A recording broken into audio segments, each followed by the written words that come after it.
السلام عليكم ورحمة الله وبركاته. ازيكم يا شباب، عاملين ايه؟ ايه الأخبار؟ يعني فيديو سريع كده إن شاء الله. نشوف الجدول بتاع الثانوية الأزهرية، حلو وحش مميزات عيوب، انت وجهة نظر فيه، انت هيفيدك ازاي؟ ايه المواد المخدومة فيها وقت، ايه المواد اللي مش قدامها وقت، عشان يعني تظبط نفسك من دلوقتي. بص يا كبير، أولا كده لازم يعني نكون متفقين إن انت لازم تكون تراجع أكتر من مرة. لما انا كنت في السنه اللي فاتت انا رجعت 3 مرات، مره في شهر ومره في اسبوعين ومره في اسبوع، وبعد كده دخلت ليالي الامتحان على طول. فانت ان شاء الله يعني خلاص، لسه الفكره دي انت ممكن تعملها دلوقتي. خلص عيدك يا باشا براحتك، وعيد وزقطط وافرح بالك. ما تجيش بقى ايه تعمل لي فيها انا لا، الواد اللي مقطع نفسه انا هذاكر يوم العيد. ذاكر العيد الصبح واخرج بالليل يا حبيبي، ماشي؟ يعني ايه برضه، عشان ما تقصوش على نفسك او اللي جاي طحن عليك. انت قدامك شهر ونص امتحانات هتفتح فيهم لحد ما تتخنق خلاص، ماشي؟ فيوم العيد خدوا كده عيد اجازه، زقطت نفسك. عايز تذاكر ومش عايز تضيع اليوم، ذاكر ساعتين بعد الصلاه وكمل يومك عادي. تمام تمام. بص يا كبير، اولا الجدول يعني انا جدولي السنه اللي فاتت كان احسن من ده الحمد لله. يعني انا شايف الجدول ده مش افضل حاجه، بس هل هو وحش في كله؟ لا مش وحش في كله، عادي. في مواد مزنوقه، في مواد حلوه. تمام. فانت يا باشا يعني نظام المراجعه، انت عشان تبقى ماشي تمام، راجع مره في شهر من 1/4 لحد 30/4، راجع مره في اسبوعين من 1/5 لحد 14/5، راجع مره في اسبوع من 15/5 لحد كام؟ يوم 22/5 او 21/5. تمام يا دكتور؟ تمام زي الفل.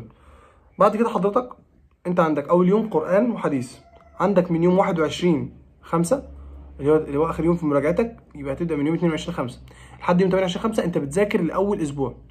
طب ازاي يا عم انا عندي قران وحديث؟ يا حبيب قلبي لا، ما هو انت لو ذاكرت لي في ال8 ايام دول لاول يوم، هتيجي تزنق لنفسك في الرياضه البحته والفقه، هتعمل فيهم ايه؟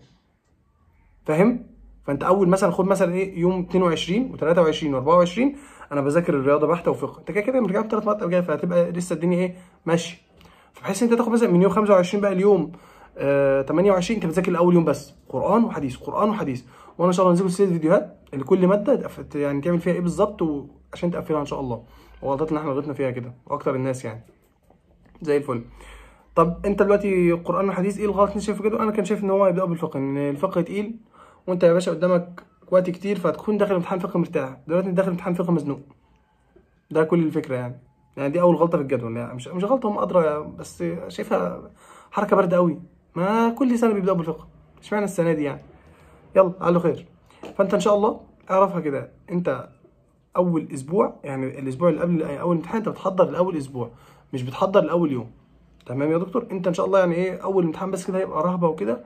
بمجرد ما تخلص اول اسبوع ويخلص على خير، اهم حاجه هتلاقي نفسك مرتاح، يعني هتكمل وانت مرتاح. دي اول حاجه. فكده القران الحديث يعني قدامه وقت كفايه. وطبعا قلنا هنحضر لاول اسبوع، فاحنا كده خلاص. الفقه صدقني ما يعني ايه، ما تزنوش نفسك تقول ليله الامتحان بالله عليك. يعني في الاسبوع اللي قبل الامتحان او قبل الفقه اللي قبل في الاسبوع اللي قبل القران والحديث، ظبط الفقه والرياضه البحته. تمام تمام. طبعا ما عليك بقى، طبعا هتاخد الاجازه. الاجازه اللي هي كام؟ من يوم 3/6 لحد يوم 14/6 امتحان الفيزياء. وهيجي يطلع لي واحد يقول لي طبعا المده دي كلها هنذاكر فيها فيزياء. هقول له البس يا معلم، لما انت تذاكر لي في كل ده فيزياء، هتعمل لي ايه في الباقي؟ تعمل لي ايه في النحو اللي قدامه يومين وتكون لسه وتكون سايبه لي من يوم 21/5 اصلا ما رجعتوش؟ هتعمل لي ايه في التوحيد اليوم 23/6؟ هتعمل لي ايه في التفسير اليوم 9/7؟ هتعمل لي ايه في البلاغه اليوم 7/7؟ هتعمل ايه هتعمل ايه في التطبيقيه يوم 5/7؟ لا. طب انت عايزني اراجع كل ده يعني في ال10 ايام واسيب الفيزياء؟ ما هو امتحان تقيل برضه. مش كده يا حبيبي. انت مثلا عندك مثلا النحو مثلا قدامه يومين، لا ده يجي. الصرف بعديه قدامه يومين، لا مش هعرف اجيب كل ده في يومين. انا مش هعرف اجيب حاجه سايبها لي بقى شهرين اجيبها في يومين. فانت مثلا عندك هتختار كده، انت عندك يوم من 3/6 لحد 14/6، احنا بنتكلم في 11 يوم. فيا باشا 6 ايام فيزياء او 5 ايام فيزياء، والباقي كله انت بتراجع مواد. يوم نحو، يوم صرف، يوم توحيد، يوم ادب، يوم بلاغه، يوم تفسير. ده يعني ايه 1 2 3 4 5 6، خليهم 6 ايام وسيب 6 من فاضل 5 ايام للفيزياء. كفى الله من شر القتال. انت بقى عايز تكنسل ماده او انت حلو في ماده ومش عايز ترجعها دلوقتي، خلاص يبقى معاك مثلا 6 ايام. تمام تمام. طب انا هذاكر كل ده وانا داخل امتحان فيزياء؟ دماغي هتبقى مشوشه مش عارف ايه. هي دماغك مين اللي هتبقى مشوشه؟ لا مشوشه ولا حاجه، بس انت لو ما عملتش كده هتديني زنقه سودا، والله هتديني زنقه سودا ما يعلم بيها الا ربنا. تمام كده؟ تمام. يبقى انت ان شاء الله هتاخد في اجازه هتاخد في الاجازه اللي هي بتاعت اللي قبل الفيزياء هتقسمها نص كده بعد ما تخلص امتحان الفقه على طول، تذاكر فيها ايه المواد اللي مزنوقه. شوف انت انهي المواد اللي بتزنقك مزنوقه ايه. انا شايف هيبقى النحو مزنوق جدا، الصرف مزنوق جدا، التوحيد مزنوق جدا. التوحيد على فكره فيه كتابه كتير جدا على فكره، امتحاننا كان فيه كتابه بالعبيط. الادب والنصوص طبعا انت بتذاكر الصفحه بتقلبها بتنساها، فعايز مذاكره برضو. الاحياء، لا الاحياء حلوه قدامها 4 ايام حلو. الكيمياء ممكن برضو يعني تراجع العضويه وتسيب العامه. يعني والله انا حاسس ان انا بقول لك اللي هو ايه، انت بتقول يا عم، بس والله هي لو ما جاتش كده مش هتيجي. يعني انت لو عرفت ما تنامش في ايام الامتحانات دي. انت بس تعمل اللي هم الاربع ساعات بتوعك اللي قبل الامتحان عشان ما تبقاش مطبق، وكفى الله من شر القتال. بس بجد ال 11 يوم دول اللي بين الفقه والفيزياء يعني دول نعمه والله العظيم. هي يعني دي نعمه. غيرك هيقول هذاكر فيزياء بس، والله هيتمرقع ويضيع 8 ايام ويجي يزنق لك الفيزياء في 3 ايام وخلاص. تمام. فانت ان شاء الله حاول تظبط وقتك كده وتشوف الدنيا بتاعتك، يعني ما تضيعهمش بالله عليك منين. يعني كده الفيزياء تمام حلوه. يعني المواد بالنسبه للمواد الثقافيه نشوف بقى خلاص. انت انا اشوف لك بقى المواد المزنوقه كده. بالنسبه للقران، القران تمام. الحديث لا ده مواد حلو. الرياضه البحته مزنوقه جدا، عايز وقت كتير، فحاول تذاكرها في الاسبوع اللي قبل الامتحانات. الفقه برضه في الاسبوع اللي قبل الامتحانات، تاخد اجازتك يا باشا تقسمها اسبوعين. تمام. يبقى ملخص الفيديو كله التعليق كله كده على الامتحان. اقول لك دلوقتي ايه مناظره شامله كده عشان ايه تنجز وقتك. معلش طولت عليك. القران تمام، الحديث تمام قدام وقت كتير. الرياضه البحت طبعا مزنوقه جدا، مش هتعرف تجيبها في يومين، فانت حضرتك لازم تذاكرها في الاسبوع اللي قبل الامتحان. الفقه برضو مزنوق، فانت لازم تذاكره في الاسبوع اللي قبل الامتحان. تاخد يا باشا اجازه العيد تقسمها يومين نصين، نص تذاكر لي فيه المواد المزنوقه بالنسبه لك، ونص تذاكر لي فيه الفيزياء. تمام. عندك النحو برضو لازم تذاكره في اجازه العيد، الصرف في اجازه العيد، الكيمياء مش هتنفع تجيبها كلها في ليله العيد، ما هتعمل ايه في ال3 ايام اللي قبلها يعني والمراجعات اللي هتنزل. فوالله انت مش عايز تذاكرها في ليله العيد خلاص عادي، هي 3 ايام، يوم باب اول وثاني، يوم باب ثالث ورابع، يوم عضويه، وحل امتحانات ليله العضويه، وكفى الله من شر القتال. التوحيد بالنسبه لك لو هو سهل بالنسبه لك خلاص، عايز تذاكره في الاجازه تمام، مش عايز تذاكره ولا ده الافضل ان انت تذاكره يعني عشان هو برضه يبقى مزنوق شويه. الادب والنصوص طبعا لازم يتذاكر، اكيد لازم يتذاكر. الانجليزي والله يعني نصيحتي ليك في الانجليزي، ذاكر كلماتك كويس، افهم الجرامر بتاعك كويس، حل سكيلز كتير. انت بتتكلم في 30 درجه سكيلز و10 درجات كلمات وجرامر، صح؟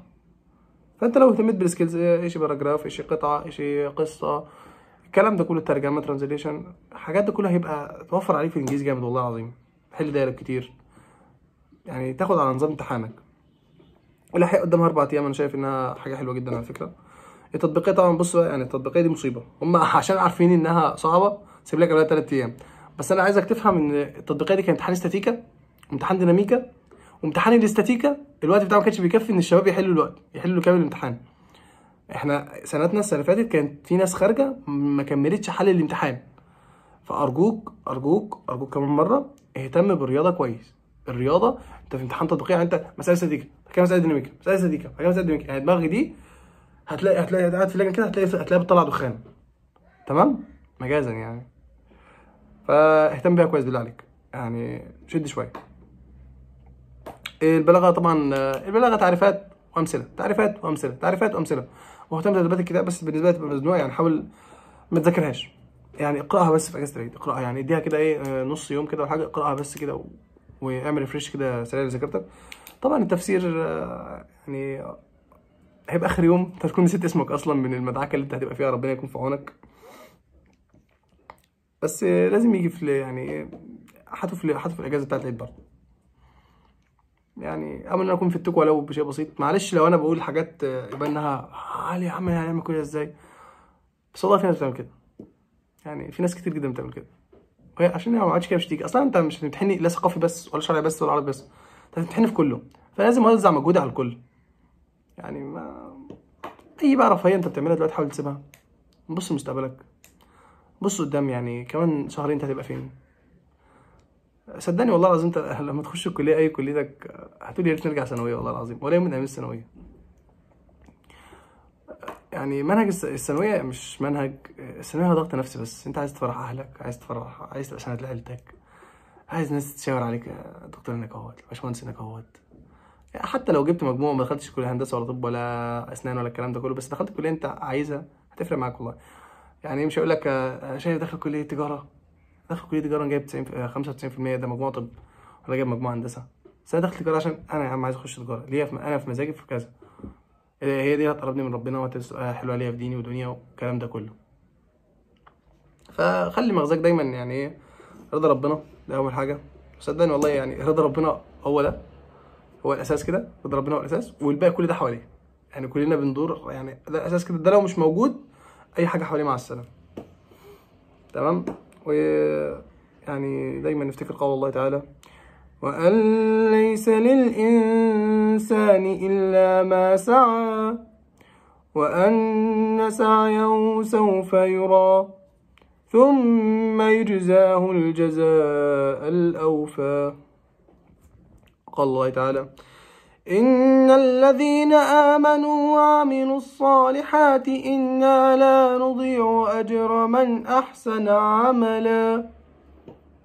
ثق في ربنا، خلي عندك ثقة في ربنا، يعني بجد أحسن الظن في الله، ثق في الله، وادعي بجد والله، الدعاء غير قدر، وإن شاء الله الدنيا معاكم تبقى زي الفل والله العظيم.